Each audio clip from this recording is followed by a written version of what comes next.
Okay, we are going to be moving into the principle of problem solving. Now this is actually session 5, but it may be module 6 because we're going to combine modules 1 and 2.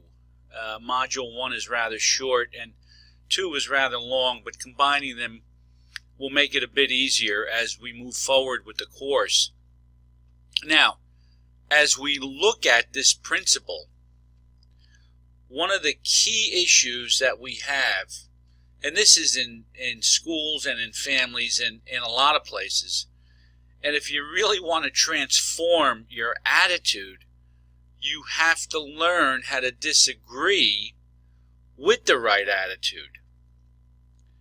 Too often, people will disagree, but they will try to besmirch, or they'll try to make the other person look silly.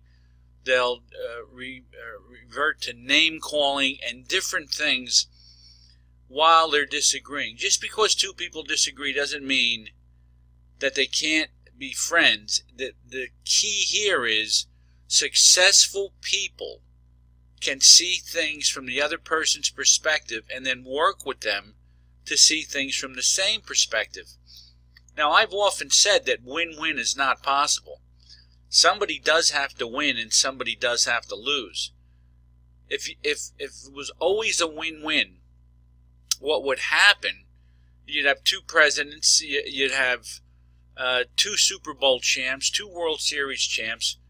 Somebody has to win and somebody has to lose. And to take that and to help your students understand that is one thing. But for us to understand it ourselves is quite another. What we want to begin to do is think win-win or no deal. In other words, we're not going to do this your way and we're not going to do it my way.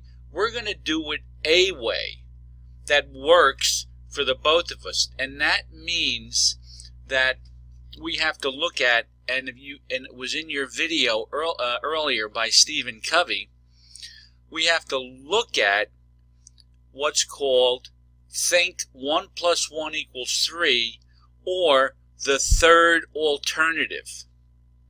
The third alternative is we scrap what we have when we're trying to solve a problem, and 2 people work together to create a third solution.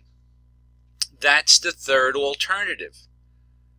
And it can work with multiple people, and that's known as developing consensus, where everyone sees the value in what's being done, either in a school or in a family or in a home, and you set your, you create decisions that get made where people are not going to try and sabotage what you're doing. Think 1 + 1 = 3, or the third alternative, as you saw in the video. This is nothing more than creating a new solution to a problem, and then combining these 2 ideas and creating that solution. That's how you create new solutions. You combine the ideas of everyone. So everyone has a piece. Everyone has a stake in the outcome. And everyone feels as if they're being heard, their ideas are being utilized, and people don't try to sabotage what's trying to be done. Now, how do we help our students do this? If we're going to be transformed, we have to teach certain things to our students. Students and us, but as we look at this from the perspective of our students, we have to encourage students to frame a problem in their own words. They have to be able to say what's wrong. They have to be able to communicate this. Too often, kids won't know when there's a problem, and what they do is they react and get angry. It's almost like a baby crying because a safety pin is sticking in him. The problem is he's being stuck with a safety pin, but he's crying. He can't express himself yet, but his tears are the way we know that something is wrong. And as kids get older, we have to be able to encourage them to use their words. You have to encourage students to verbalize any impediments. This is an important step. Well, what's keeping you from solving this problem? What's in your way? What do we need to remove? What resources do you need? Communicating this to students. And then help them come up with various solutions.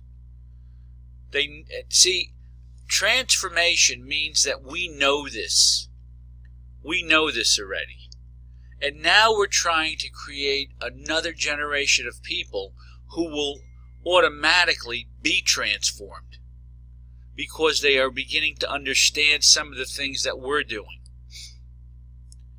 They have to understand that there's a lot of resources available and that no single resource is going to work for all problems. Maslow once said, "He who is good with a hammer thinks everything's a nail." There are multiple ways to solve a problem, and we don't always have to use a hammer. And if we see a small problem, we have to tackle it as a small problem. You can't kill a gnat with a hammer. You have to take it step by step and find out which strategies work and which strategies don't. Try out the solution. When working through a strategy or a combination of strategies, what students have to do is understand what their options are.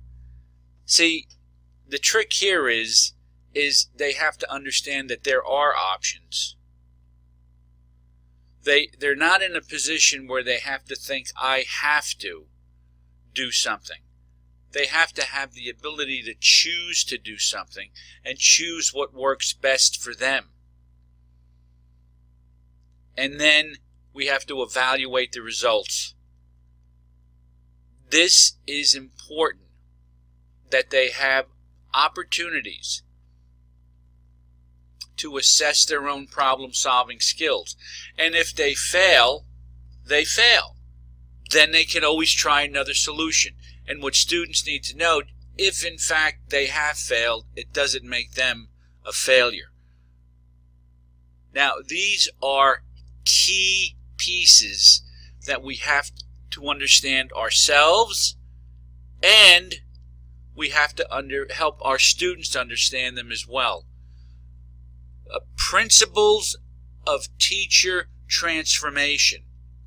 As we transform, we want our students to transform with us as well.